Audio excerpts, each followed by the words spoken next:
किसानों, मैं ये चाहता हूँ कि मैंने 1 करोड़ आदमियों को बोरा पहना दिया। तुम्हारे बिहार में भी लोग बोरा पहनते हुए कहीं कहीं दिखाई देते हैं। एक आवाज पर एक दिन में बोरा लोगों ने 1 करोड़ आदमियों ने पहन लिया, तो बोरा पहनना आज के समाज में साधारण बात नहीं है। तो किसानों, मैं तुम्हें ये विश्वास दिलाता हूँ कि अगर तुमने मेरी बात को सुन लिया और तुमने मान लिया, तो मुझे तो कोई राजपाट चाहिए नहीं, मुझे तो कोई प्रधानमंत्री और राष्ट्रपति बनना नहीं, मुझको कोई मुख्यमंत्री बनना नहीं। मैं तो जैसे पहले आपकी सेवा करता हूँ वैसे अब भी और आगे भी करूँगा। लेकिन ये जरूर है कि जितना कर्जा उस आंदोलन का, हड़ताल का, तोड़फोड़ का, 35 सालों का तुम्हारे ऊपर कर्जा ला दिया गया, चाहे खेती का हो, चाहे ट्रैक्टर का हो, चाहे खाद का हो, चाहे बीज का हो, चाहे कुएं का हो, और चाहे बैल का हो, चाहे भैंस का हो, जितना भी कर्जा तुम्हारे ऊपर में यानी लगा हुआ, वो सब का सब माफ करा दिया जाएगा।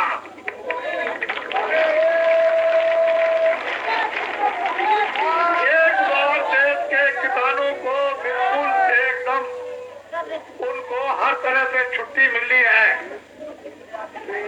और बड़े ध्यान के साथ सेठ साहूकारों, जो तुम दुकान करते हो, जो तुम्हारे घरों में तलाशी होती है कि 2 नंबर का काला पैसा तुम्हारे पास है, कितना तुम्हारे पास में सफेद पैसा और कितना काला है, उसकी तलाशी होती है। सामान उठ जाता है, तुम्हारे बच्चे रोते चीखते और चिल्लाते हैं, और जो बच्चे स्कूलों में पढ़ रहे हैं उनके पास काम नहीं।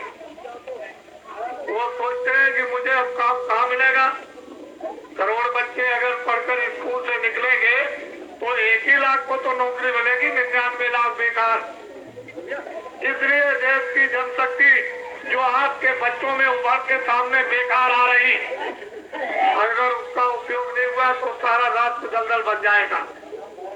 इसलिए छोटे दुकानदार और बड़े व्यापारी या छोटे अधिकारी या बड़े अधिकारी, जिनके पास भी काला पैसा है, उनका एक भी पैसा काले पैसे में से टैक्स नहीं दिया जाएगा और न किसी के घरों में तलाशी होगी।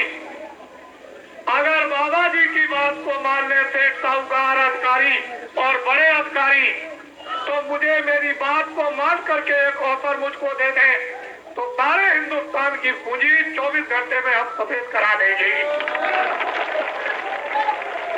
मुझे तो सारे हिंदुस्तान के बच्चों को काम सोचना है। किसान जो परेशान है उनको सोचना है। जो बेचारे कर्मचारी अधिकारी जिनका वेतन पुत्र पोषण के लिए पूरा नहीं पड़ता है, उनके लिए सोचना।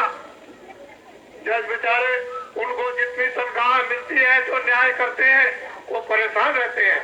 हम चाहते हैं कि जज का वेतन महीने का 10,000, उससे छोटे जो अधिकारी हैं उनका 6,000, उसके नीचे जो और अधिकारी हैं उनका 4,000 और सबसे नीचे कर्मचारियों का 2,000। हमारा ये हमारी इच्छा है। हमारी जल, पृथ्वी, अग्नि, वायु, आकाश, ये सब कुछ अपने में छुपा करके रखे हुए हैं।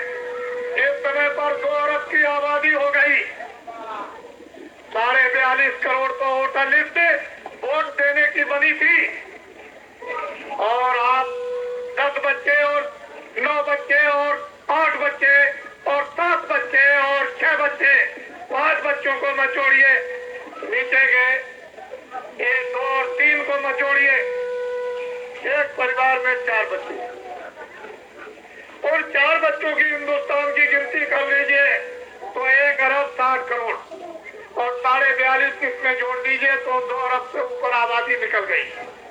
70 करोड़ का बजट बनेगा, तो 2 अरब को आप कैसे व्यवस्था करके दे देंगे? भूखे रहेंगे, प्यासे रहेंगे। भारत के प्रधानमंत्री ने अभी थोड़े दिन पहले बंबई में कहा कि हमारा सारा का सारा जो शासन है वो पूरा व्यर्थ है। जब देश का प्रधानमंत्री कहता है हमारा भ्रष्ट है मंत्री और हमारे कर्मचारी भी भ्रष्ट हैं। मैं उनको भ्रष्ट नहीं कहता, लेकिन भारत के प्रधानमंत्री ने कहा कि ये भ्रष्ट है, एमएलए भी भ्रष्ट है और एमपी भी भ्रष्ट है और मिनिस्टर भी भ्रष्ट है और कर्मचारी अधिकारी भी भ्रष्ट है। हम इसको भ्रष्ट नहीं, हम हिम्मत नहीं तोड़ते हैं। हमारे देश का एक अजीब और गरीब एक स्थान है, हमारे देश की अजीब और गरीब देश है। हम उसमें हिम्मत नहीं हारते हैं, लेकिन जब लोगों को भोजन नहीं मिलेगा पेट भरने के लिए, तो आपको ये जानना चाहिए कि वो क्या करेंगे। मैं ये सलाह देता हूँ कि जितने भी एमएलए पटना भेजे गए, जिनको आपने भेजा है, और जितने भी एमपी दिल्ली भेजे गए, चाहे पक्ष का हो चाहे विपक्ष का हो, कोई भी हो, वो 20 मिनिस्टर 25 मिनिस्टर बाकी हाथ धर के बैठे रहेंगे। तो अगर आपको हिंदुस्तान में आंदोलन, तोड़फोड़, हड़ताल, इन अनमावी कामों से बचाना है, राष्ट्र की संपत्ति और इन किसानों पर बोझा न पड़े, इसकी यदि देख रेख करनी है और इनको खुशहाल बनाना, तो जितने भी पक्ष और विपक्ष के एमएलए और एमपी है, इन सबको काम दे दिया जाए, चाहे पक्ष का हो चाहे विपक्ष का हो। 10,000 दिल्ली में बैठ करके मंत्री बना दिए जाए तो सारे देश का काम नहीं संभाल सकते हैं। 5,000 पटना में एमएलए मंत्री बना दिए जाए तो सूबे का काम नहीं संभाल सकते हैं। ये यहाँ से जाते हैं बेकार बैठे रहते हैं, क्या इसकी जरूरत है? सबको काम दो। अपने अपने क्षेत्र में पक्ष विपक्ष के एमपी एमएलए काम पाकर और काम में जनता की सेवा में लग जाएंगे तो हिंदुस्तान में कोई आंदोलन, कोई तोड़फोड़, हड़ताल, अमानवीय काम नहीं करेगा, तो देश के किसानों पर बोझा टैक्सों का नहीं पड़ेगा। ये 10,000 किलोमीटर की यात्रा है, ये 10 प्रांतों की यात्रा है, 90 दिन बराबर चलती रहेगी। मार्गों में जिस तरह से मैं चला हूँ, अगर कतार लगा दी जाए तो आपके दरभंगा तक एक कतार हो जाएगी। इस तरह का जन समुदाय, नर नारी, बच्चे बच्चियों का, पढ़े लिखे अनपढ़ों का उमड़ करके सड़कों के ऊपर में आ गया और मैं इनका दर्शन करना चाहता हूँ। मेरी दिली इच्छा है कि मनुष्यों के हृदय और आकृति में इस समय पर क्या है, उसका दृश्य दर्शन मुझे करना है और मुझे भगवान की जो आज्ञा है, आदेश उनका है, उसका एक ऐसा सूत्रवाद आपके सामने लाना है। तो ये 10,000 किलोमीटर जो ये काफिला जा रहा, इसका आप दर्शन करेंगे या दर्शन आप इसको देंगे तो एक तकलीफ, 2 तकलीफ तो साधारण आपकी मिट जाएगी। लेकिन बाबा जी का आपके ऊपर में जब हाथ पड़ता है तो बाबा जी आपको क्या देंगे ये तो हमको मालूम है। आप तो बाद में चिल्लाओगे कि बाबा जी ने अपना हाथ रख करके हमको क्या दिया, ये तो बाद में समझ में आएगी। हम आपके पक्के सेवक हैं, हम न महात्मा पहले थे, न महात्मा अब है, न महात्मा भविष्य में रहेंगे। हम पहले आपके सेवक थे, अब भी आपके सेवक हैं और भविष्य में भी आपकी सेवा करते रहेंगे। हम आपके मन को, आपकी बुद्धि को और आपके चित्त को और आपकी आत्मा को, मुझे भौतिक व्यवस्था और आध्यात्मिक व्यवस्था का निर्माण करना है। जिस भौतिक व्यवस्था से परिवार का संकट इस गरीबी दशा का चला जाए और सब लोग अच्छी तरह से रोटी बच्चों को खिला सके और कपड़े पहन सके और मकानों में रह सके, इस तरह की कोई उलझन किसी प्रकार की न हो और हमारी आत्मा का भी इसी मनुष्य शरीर में रहते हुए कल्याण हो। हम ऐसा चाहते हैं कि लोग भी सुखी हो जाए और परलोक भी सुखी हो जाए और ये जल, पृथ्वी, अग्नि, वायु, आकाश, ये 5 देवता जो अपने में सोना, चांदी, हीरे, जवाहरात, सतयुग, त्रेता और द्वापर का छुपाए हुए हैं, ये कोई गल नहीं गया, ये सब रखे हुए हैं। जब वो वक्त और समय ला दिया जाएगा तो सोना, कितना स्त्रियां सोना पहनेंगी, कितना हीरे पहनेंगी, इनके कान में, इनके हाथों में सोना और हीरे दिखाई देगा। ये गरीब जो जिनको आप देखते हो, ये गाँव में भी हीरे और सोना पहनेंगे। एक वक्त और समय आपके लिए ऐसा आएगा। इसलिए कलयुग जो है, कलयुग जाएगा और सतयुग आएगा। कलयुग अभी गया नहीं, सतयुग अभी नहीं आया, लेकिन उसका संदेशा आपके कानों तक दे दिया जाए, तभी तो इतिहास बनता है समय परिवर्तन का। नहीं तो यो बहस करके कर दिया जाए तो इतिहास नहीं बनता। राम अगर जंगल में न गए होते, कृष्ण ग्वाल वालों से न मिले होते, महाभारत को न कराया होता और लंकापति को न मारा होता और धर्म की स्थापना न की होती, तो आज उनका इतिहास नहीं बनता। इसलिए कोई होने वाली चीज जब आपके कानों में डाल दी जाए तो परिवर्तन होगा। हमारी बातों को बहुत ध्यान से, हमको बहुत दुख है, हमें कुछ नहीं चाहिए, हम कोई चीज आपसे लेने नहीं आए। मुझे तो मैं कुछ कोई पद नहीं चाहता, मैं तो ये देखना चाहता हूँ कि मैं अंग्रेजों के वक्त में जब सत्याग्रह नहीं चला था तब भी मैं था, जब 30 साल सत्याग्रह तब भी मैं था, और 35 साल जब आजादी को हो गए अभी मैं हूँ।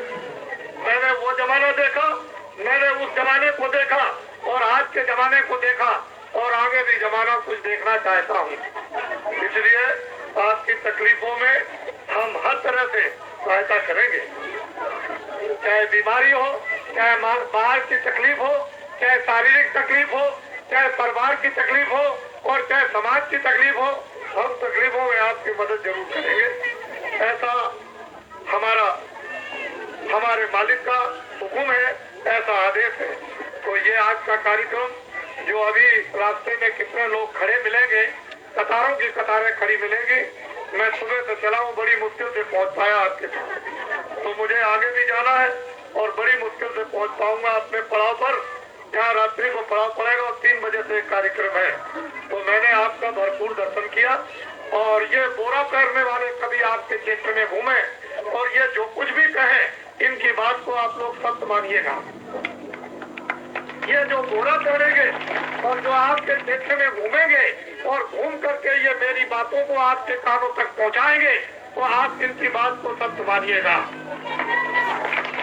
ये आपको मैं याद दिलाए देता हूँ कि देश में करोड़ों लोग ऐसे तैयार किए जा रहे हैं जो वास्तव में असली सेवा किसका नाम है, असली त्याग किसको कहते हैं, सदका नाम किसका है। तो इसलिए अब वो जो दिल्ली में जो प्रधानमंत्री हमारे भारत के, वो तो चारों तरफ से घिर गए, वो तो अब आपके बारे में कुछ नहीं कर सकते हैं, ना आपकी बात कोई सुन सकते हैं, ना अपनी बात कुछ कह सकते हैं, ना उनको किसी महात्मा से पूछना है, ना कोई महात्मा से सलाह देना है, न किसी महात्मा से उनको निर्देश लेना है कि देश का ये उलझा हुआ कैसे, मतलब ये कि समस्या का समाधान होगा। ये तो अब करने से गए और आप इस तरह से रोते हो, चिल्लाते हो, तो कोई एक दूसरा रास्ता आपके सामने आने वाला है और परिवर्तन जरूर होगा, इसको कोई रोक नहीं सकता। इस किराए के मकान का नाम तुलसीदास है और एक छोटा सा आश्रम जो इमरजेंसी में जो ध्वस्त कर दिया गया था, और मैं सारे हिंदुस्तान में जय गुरुदेव नाम का प्रचार करता हूँ, मेरा नाम नहीं, उस परम पिता, उस परमात्मा का नाम है जिसके विष्णु भगवान के 1000 नाम और परमात्मा के अनंतों नाम। तो आपको क्या संदेह है, जब कभी मुसीबत आप पर आ जाए और कहीं जब आपके जाने का समय हो, मौत का समय हो और कोई भी आपकी मदद न करे, तो मेरी बात को जरा सा याद करना, मेरी दवा काम में ले लेना, तुम और कुछ मत करना। जब मुसीबत का समय आए, भारी संकट हो, भारी पीड़ा हो, तो अंदर अंदर जय गुरुदेव, जय गुरुदेव, जय गुरुदेव, जय गुरुदेव अंदर अंदर बोलना, मैं आपको मिलूंगा, मैं आपकी मदद करूंगा, मैं आपका पक्का सेवक हूँ, मैं मिलूंगा। लेकिन जय गुरुदेव बोलोगे तो मैं मिलूंगा, मैं आपका पक्का सेवक हूँ। मैं उस समय पर आपकी उस गाड़ी मुसीबत में मैं आपकी मदद करूंगा, मैं उस समय सहायता करूंगा, और तो ये मेरा काम है। लेकिन आपका काम अपना कीजिए, आपको भी उतना ही अधिकार कर्म करने का, उतना ही मुझको भी अधिकार मिला है। तो मुझसे कोई भूल चूक हुई हो तो आप सब क्षमा करेंगे और मुझको आप जाने की आज्ञा दीजिए, आगे बहुत लोग करेंगे।